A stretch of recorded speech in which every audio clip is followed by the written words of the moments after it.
بسم اللہ الرحمن الرحیم، اللہ کے نام سے شروع جو نہایت مہربان اور رحم فرمانے والا ہے۔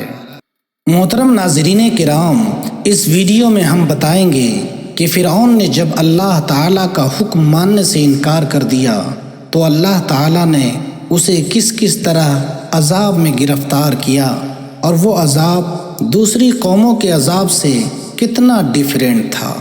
تو آئیے ویڈیو کو شروع کرتے ہیں۔ اللہ رب العالمین نے انسانوں کی رہنمائی کے لیے بہت سے انبیاء اور رسولوں کو بھیجا۔ انہی رسولوں میں ایک جلیل القدر پیغمبر حضرت موسیٰ علیہ السلام کو فرعون اور اس کے سرداروں کی ہدایت کے لیے بھیجا۔ فرعون کسی خاص انسان کا نام نہیں تھا، بلکہ مصر کے بادشاہ کا لقب تھا۔ جس طرح چین کے بادشاہ کو خاقان، ایران کے بادشاہ کو قیصر کہا جاتا تھا، اسی طرح مصر کے بادشاہ کو فرعون کہا جاتا تھا۔ حضرت موسیٰ علیہ السلام کے دور کے فرعون کا نام منفتح یا ولید ابن مصعب تھا۔ حضرت موسیٰ علیہ السلام فرعون اور فرعونیوں کو ایمان کی دعوت دیتے رہے، مگر فرعونیوں نے ایمان قبول نہ کیا، بلکہ اپوزٹ فرعون مسلمانوں پر ظلم کرنے لگا۔ حضرت موسیٰ علیہ السلام اور بنی اسرائیل کو طرح طرح سے ستانے لگا۔ بنی اسرائیل پر مظالم کے پہاڑ توڑ ڈالے۔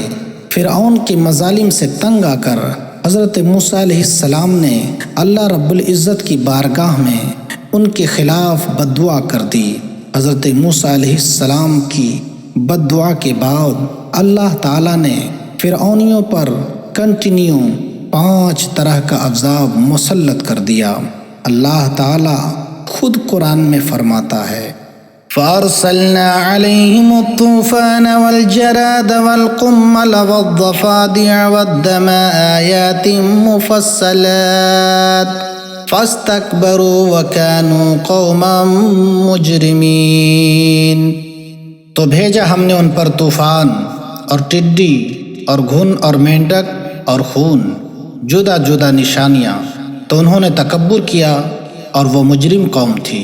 ناظرین کرام، ان پر سب سے پہلا آنے والا عذاب یہ تھا کہ اللہ تعالیٰ نے طوفان بھیجا، ابر آیا، اندھیرا ہوا اور اس کثرت سے بارش ہوئی کہ فرعونیوں کے گھروں میں پانی بھر گیا، یہاں تک کہ فرعونیوں کی گردنوں تک پانی آ گیا۔ وہ نہ ہل سکتے تھے، نہ کچھ کام کر سکتے تھے، ان میں جو بیٹھا ڈوب گیا۔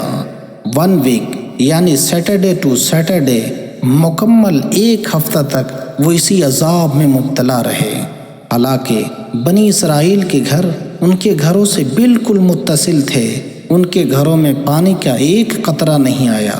جب یہ لوگ اس عذاب سے عاجز ہو گئے تو حضرت موسیٰ علیہ السلام کی بارگاہ میں آئے اور عرض کیا، ہمارے لیے دعا فرما دیجئے کہ ہم اس بلا سے نکل جائیں تو ہم آپ پر ایمان لے آئیں گے اور بنی اسرائیل کو آپ کے ساتھ بھیج دیں گے۔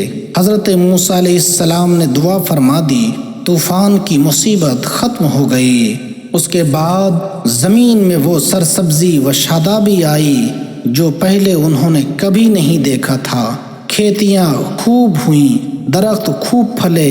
یہ دیکھ کر فرعونی کہنے لگے، یہ پانی ہمارے لیے عذاب نہیں بلکہ نعمت بن کر آیا تھا۔ اس طرح سے وہ اپنے وعدے سے پیچھے ہٹ گئے اور ایمان نہ لائے۔ 1 مہینہ تو عافیت سے گزرا۔ آفٹر 1 منتھ اللہ تعالیٰ نے ان پر ٹڈی کی شکل میں دوسرا عذاب مسلط کر دیا۔ ٹڈیوں نے ان کی کھیتیوں کو کھا لیا، پھلوں کو کھا لیا، درختوں کے پتے، مکانوں کے دروازے، چھتیں، سامان، حتیٰ کہ لوہے کی کیلیں تک کھا گئیں اور فرعونیوں کے گھروں میں بھر گئیں، جبکہ بنی اسرائیل کے گھر 1 بھی ٹڈی نہ آئی۔ اب قبطیوں نے پریشان ہو کر حضرت موسیٰ علیہ السلام سے دعا کی درخواست کی، ایمان لانے کا وعدہ کیا۔ مکمل 7 روز تک اسی عذاب میں مبتلا رہے۔ حضرت موسیٰ علیہ السلام کی دعا سے نجات پائی۔ کھیتیاں اور پھل جو باقی رہ گئے تھے انہیں دیکھ کر کہنے لگے، یہ ہمارے لیے کافی ہیں، ہم اپنا دین کیوں چھوڑیں؟ انہوں نے عہد توڑا، وعدہ خلافی کی، 1 مہینے تک عافیت سے رہے، پھر اللہ تعالیٰ نے ان پر تیسرا عذاب کمل کی شکل میں بھیج دیا۔ کمل کے بارے میں مفسرین کا اختلاف ہے، بعض کہتے ہیں کہ کمل گھن کو کہتے ہیں، اور بعض کہتے ہیں کہ یہ جوں ہے، اور بعض یہ کہتے ہیں کہ یہ چھوٹا سا کیڑا ہے۔ اس کیڑے نے یہ کام کیا، جو کھیتیاں اور پھل باقی رہ گئے تھے انہیں کھا لیا۔ یہ کپڑوں میں گھس جاتے اور چمڑے کو کاٹنے لگتے اور کھانے میں بھر جاتے۔ اگر کوئی 10 بوری گیہوں چکی پر لے جاتا تو فقط 3 سیر واپس لاتا، باقی سب کیڑے کھا جاتے۔ یہ اتنے خطرناک تھے کہ فرعونیوں کے بال، بھویں اور پلکیں تک چاٹ گئے، جسم پر چیچک کی طرح بھر جاتے، سونا دشوار کر دیتے۔ اس مصیبت سے فرعونی چیخ پڑے، حضرت موسیٰ علیہ السلام سے عرض کیا، ہم توبہ کرتے ہیں، آپ اس بلا کے دور ہونے کی دعا فرما دیجئے، ہم آپ پر ایمان لے آئیں گے۔ 7 روز کے بعد یہ مصیبت حضرت موسیٰ علیہ السلام کی دعا سے ختم ہو گئی، لیکن یہ فرعونی اتنے شرکس تھے کہ پھر اپنے وعدے سے پھر گئے، عہد شکنی کی اور پہلے سے زیادہ خبیث تر عمل شروع کر دیا۔ 1 مہینہ امن میں گزرا۔ آفٹر 1 month حضرت موسیٰ علیہ السلام نے پھر ان کے خلاف بددعا کی۔ اللہ تعالیٰ نے چوتھا عذاب مینڈک کی صورت میں ان پر مسلط کر دیا۔ یہ مینڈک اس قدر آئے کہ آدمی بیٹھتا تھا تو اس کی مجلس میں مینڈک بھر جاتا تھا، بات کرنے کے لیے منہ کھولتا تو مینڈک کود کر اس کے منہ میں پہنچ جاتا۔ ہانڈی میں مینڈک، چولہوں میں مینڈک، کھانوں میں مینڈک بھر جاتے تھے، لیٹتے تھے تو مینڈک ان پر سوار ہو جاتے تھے۔ اس مصیبت سے فرعونی رو پڑے اور حضرت موسیٰ علیہ السلام سے عرض کیا، اب کی بار ہم پکی توبہ کرتے ہیں۔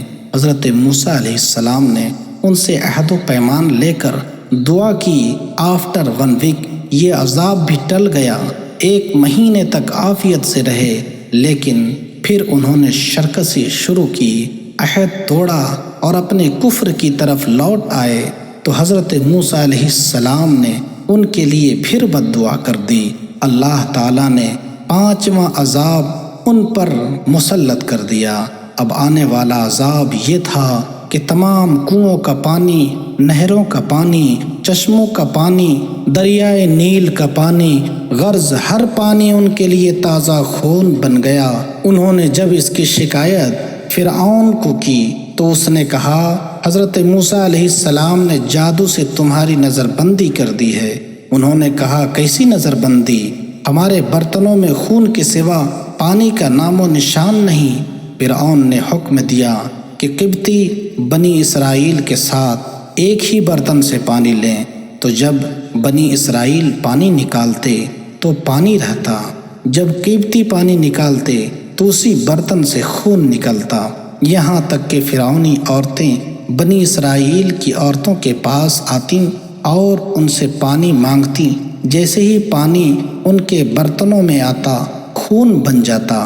فرعونی عورتیں جب پیاس سے پریشان ہونے لگیں تو بنی اسرائیل کی عورتوں سے انہوں نے کہا کہ تم اپنے منہ میں پانی لے کر میرے منہ میں کلی کر دو۔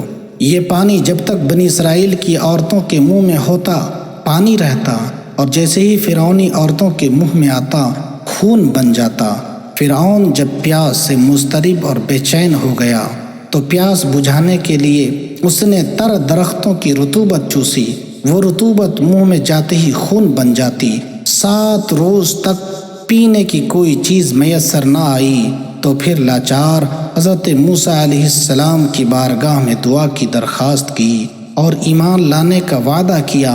حضرت موسیٰ علیہ السلام نے دعا کی اور یہ مصیبت بھی ختم ہو گئی، لیکن یہ فرعونی اتنے شرکس تھے کہ انہوں نے پھر عہد توڑا اور ایمان سے پھر گئے اور ایمان نہ لایا۔ حضرت موسیٰ علیہ السلام ایک مدت دراز تک فرعون اور فرعونیوں کو ہدایت فرماتے رہے، آیات و معجزات دکھاتے رہے، مگر اس نے حق کو قبول نہیں کیا، بلکہ اور زیادہ اس کی شرارت و شرکسی بڑھتی گئی۔ بالآخر حضرت موسیٰ علیہ السلام پر اللہ تعالیٰ نے وحی فرمائی کہ آپ اپنی قوم بنی اسرائیل کو اپنے ساتھ لے کر رات میں مصر سے ہجرت کر جائیں۔ حضرت موسیٰ علیہ السلام نے بنی اسرائیل کو اپنے ساتھ لیا اور رات کے وقت مصر سے روانہ ہو گئے۔ جب فرعون کو پتہ چلا تو وہ بھی بنی اسرائیل کو گرفتار کرنے کے لیے اپنا لشکر ساتھ لے کر نکل پڑا۔ جب دونوں لشکر ایک دوسرے کے قریب ہو گئے تو بنی اسرائیل فرعون کے خوف سے چیخ پڑے۔ اس پریشانی کے عالم میں حضرت موسیٰ علیہ السلام مطمئن تھے اور بنی اسرائیل کو تسلی دے رہے تھے۔ جب دریا کے پاس پہنچ گئے، اللہ تعالیٰ نے حضرت موسیٰ علیہ السلام کو حکم دیا کہ تم اپنی لاٹھی دریا پر مار دو۔ جب آپ نے اپنی لاٹھی دریا پر ماری تو 12 سڑکیں بن گئی۔ بنی اسرائیل ان سڑکوں پر چل کر دریا پار کر گئے۔ فرعون جب دریا کے قریب گیا اور اس نے یہ سڑکیں دیکھی تو وہ بھی اپنے لشکر کے ساتھ ان سڑکوں پر چل پڑا۔ جب فرعون اور اس کا لشکر دریا کے بیچ پہنچا، پانی آپس میں مل گئے، سڑکیں بند ہو گئیں، فرعونی ڈوب گئے۔ فرعون ڈوبتے ڈوبتے اپنے ایمان لانے کا اعلان کرتا رہا، لیکن اللہ تعالیٰ نے اس کا ایمان قبول نہ کیا۔ اس طرح فرعون اور اس کا لشکر دریائے نیل میں غرق ہو کر ہلاک ہو گئے۔ سبق: اس ہسٹری سے ہمیں سبق ملتا ہے کہ کوئی دنیا میں چاہے جتنا شرکس ہو جائے، چاہے جتنا طاقتور ہو جائے، آخرکار اس کا انجام موت ہی ہوتا ہے۔